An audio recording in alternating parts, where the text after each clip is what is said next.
Hi everybody, it's Allison Haikila, and thank you so much for joining me on my YouTube channel today. I'm really excited because I am participating in a hop on YouTube and on Instagram that my friend Tara O'Brien has put together, and it is all about raising awareness for autoimmune diseases. And we'll talk about that a little bit later, but let me first show you this stamp set that we're going to use today.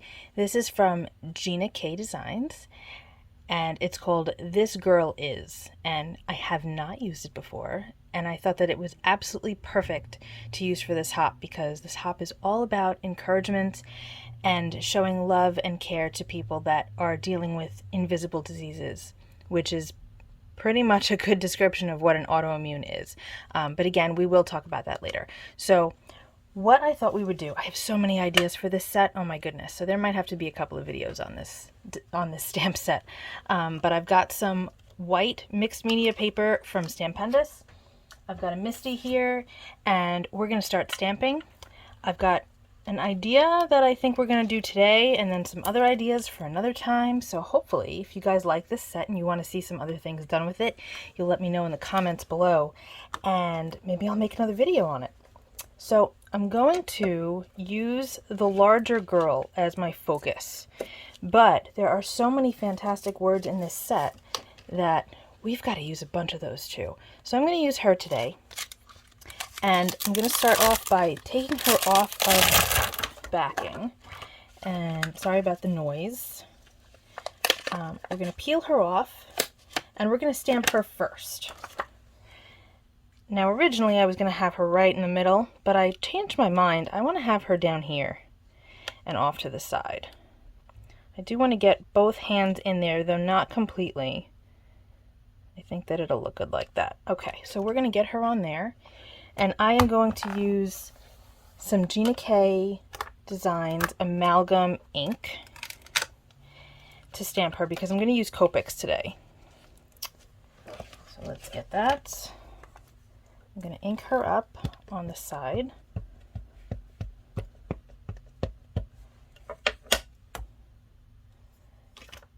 And I will probably need to ink her twice.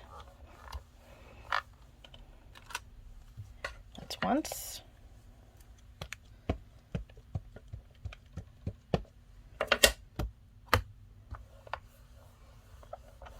And that's twice. So she's all stamped up. And now comes the fun part. So again, you've got all these fantastic words on this stamp set. So we're going to surround her with all of these positive words. And it might take a little time. We might have to move some things around, but that's okay because it's going to look amazing when it's done. So let's start with joyful, because I think that might fit in between her arms really nicely. Like that. And we'll get some of these bigger words out and see how they all fit around her. And then we can use some of the smaller ones here, maybe a couple of small ones here, and we're just going to play with it and see how it all kind of works out.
So after much fiddling and playing around and shifting of images, I think I got the whole thing covered pretty well. I feel as though I might need to go in with just an acrylic block and kind of add a couple of the teeny tiny little flowers and butterflies at some point, but overall I think that I've got the whole thing covered pretty well. In fact, I think since it took some time to do this, that I might actually stamp a couple of these panels and just add the girl in later and see how we do with that. Use it for some other cards. I missed one little stamp right there. There we go. That's perfect. Okay, line this back up again. So I have this reactive ink from Hero Art that I'm going to use. I thought it would be really fun to do a rainbow background with all of these amazing words. So I'm going to ink that up with this ink and we'll see how it goes. I really hope that it works well on this card because I'm pretty excited about it.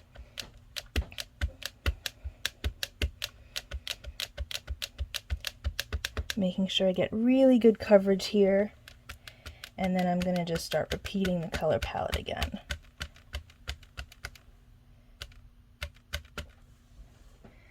That light green seems to be missing just a little bit.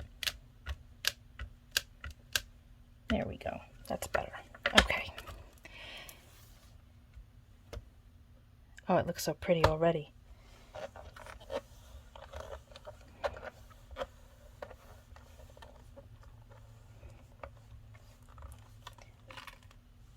Look at that. That looks great.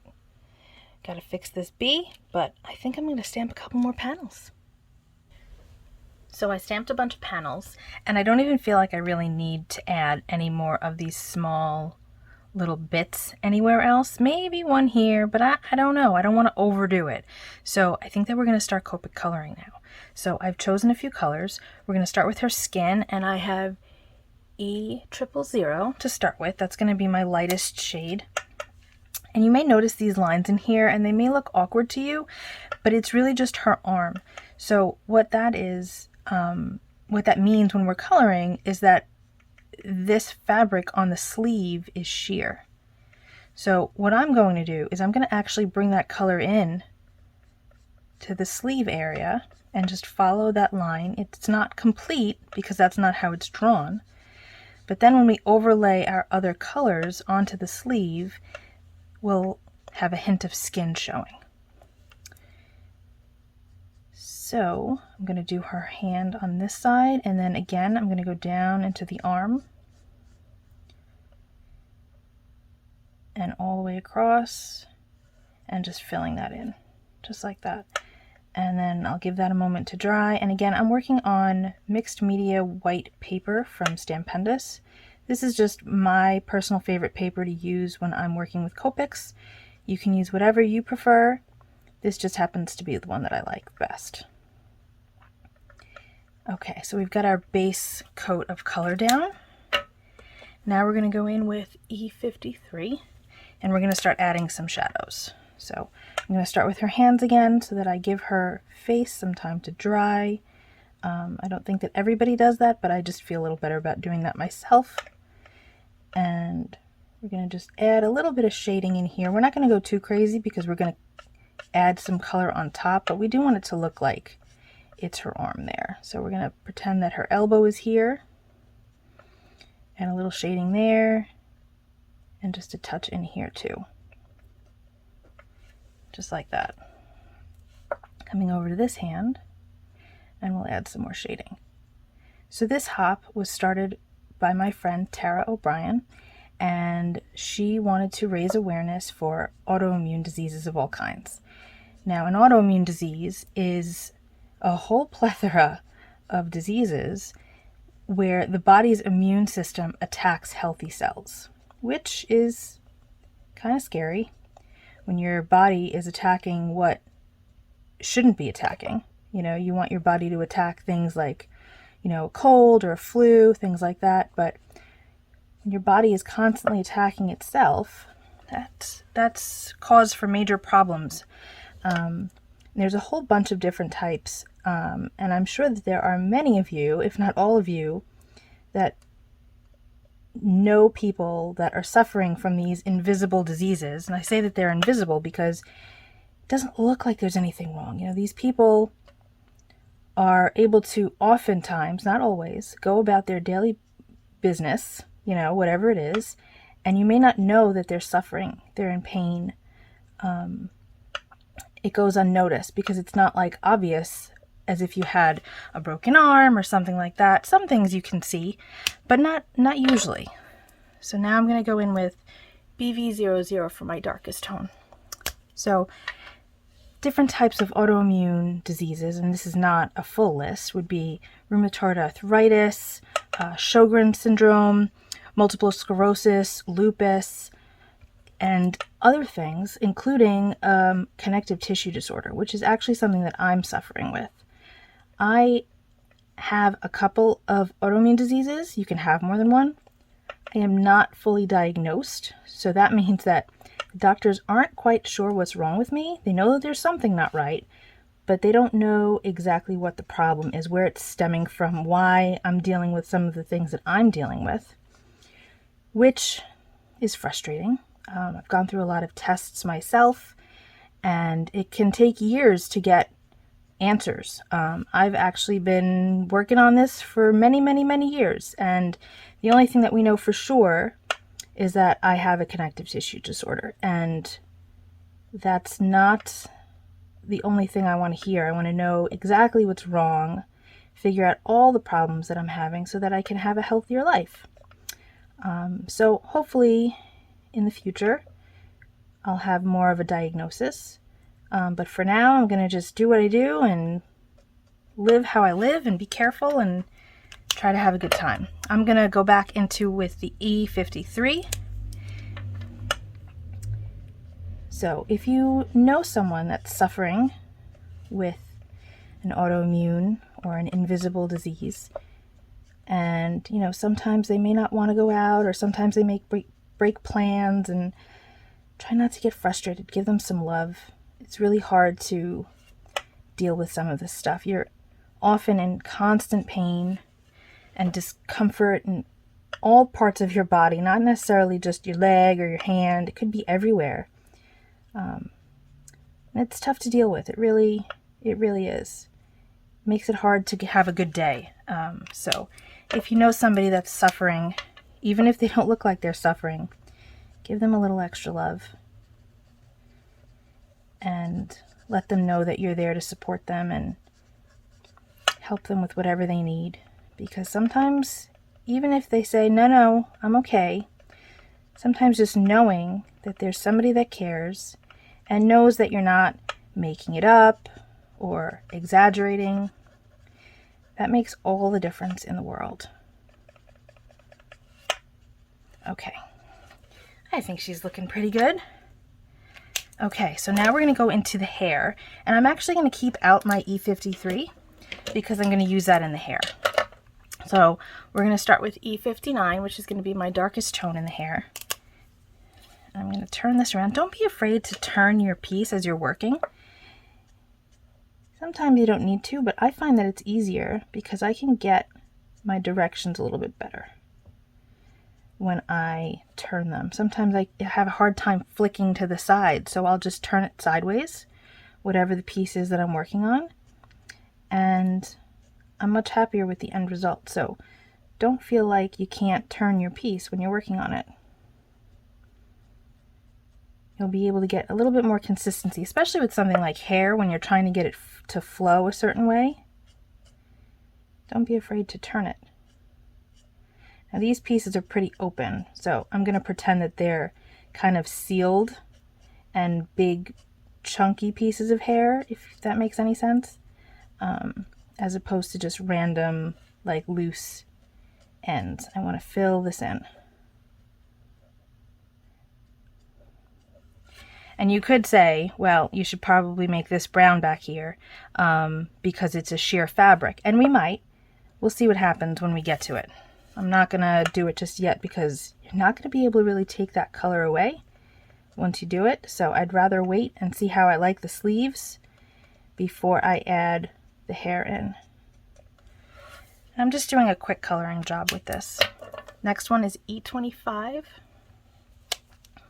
And again, I'm going to turn my piece so that it's a little easier to work with. And I'm just kind of following the way the hair flows. Nothing fancy, just doing it quick. It's kind of weird for me to be doing a normal color. I usually do purple hair and pink hair and green hair and kind of like what I have on myself. But for this, because I've got this really cool rainbow background, back to E53 now, I really wanted to keep her hair kind of normal so that it didn't take away from that rainbow that we have going on. But I stamped out a few of these backgrounds, so maybe on one of the other ones I'll make her hair kind of funky. Sometimes it's okay for me to do brown though. I do black occasionally too. There, that's pretty good. I'm going to just touch up those ends a little bit with the E59 just to kind of smooth it out. There we go. Nice.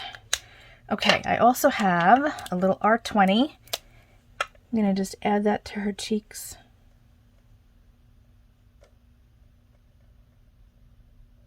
And then I'll smooth that out with my E000.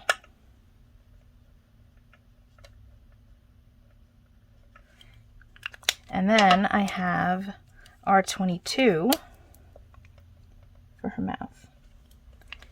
Okay, now we're going to do her dress. And I thought I would do a combination of BVs and some of the neutrals, which are the ends. So I'm going to start by using N2. And I'm going to just fill in this whole area. My N2 is pretty dry, so I'm hoping that it'll take me through this dress. I'm just realizing it now as I open the cap. I could see that it's kind of drying out. I'm going to need to get a refill for that. Do you know that I have never refilled a Copic before? That should be an interesting process. Do you guys usually refill them yourself, or do you have somebody do them for you? All right, that looks pretty good, considering it's drying out. Now I have N4, and we're gonna pull some shadows from her shoulders. And again, I could have went pretty crazy with the colors in her dress, but I really didn't want to. I wanted to just kind of keep her muted and let the background really stand out. Just giving her a bit of shape in here, not too much.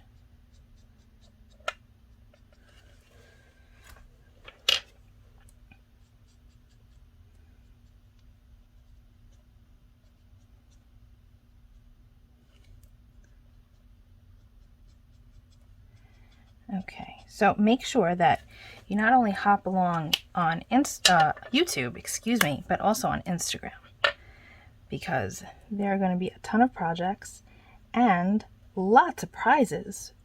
There are so many amazing sponsors that you can win from. I'm really proud of Tara for pulling this all together.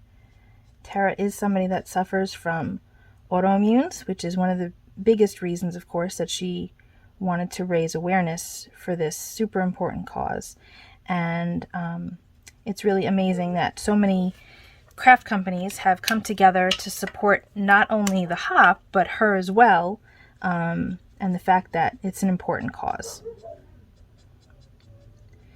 I think that there are a whole lot of crafters that have autoimmunes, and that's one of the things that draw them to crafting. Like, they can be creative and do things that have meaning and purpose, and they don't necessarily have to worry about leaving their home if they're not feeling well that day.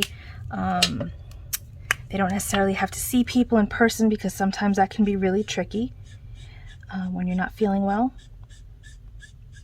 So I am going over the arm completely with the N2. Again, we did that skin because this is a sheer fabric. So her skin's going to show, but it's going to have that gray cast to it. I think that looks really pretty. We're going to do something to her pendant here too, I think. I don't even think that I really need the BVs in her dress like I was planning. We'll just give her some eyeshadow. There we go. And that's our coloring.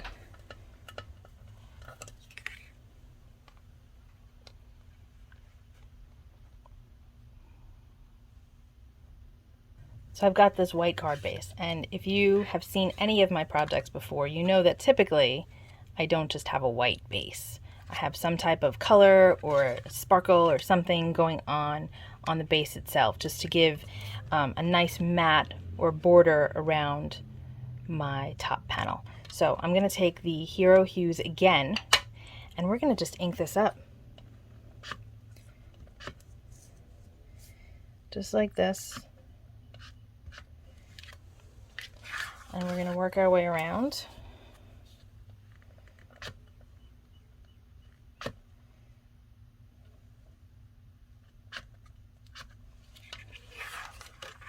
And let's see how that looks. I think that's pretty cool so far. We're going to do it on the top and the bottom now.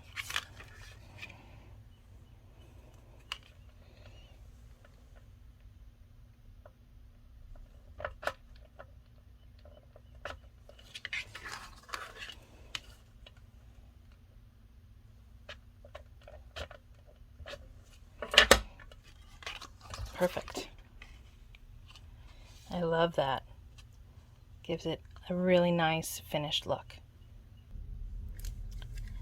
I have a much quieter glue with me today. This is my dot liner from Kokoyo, and I'm going to just add a little glue around the edge.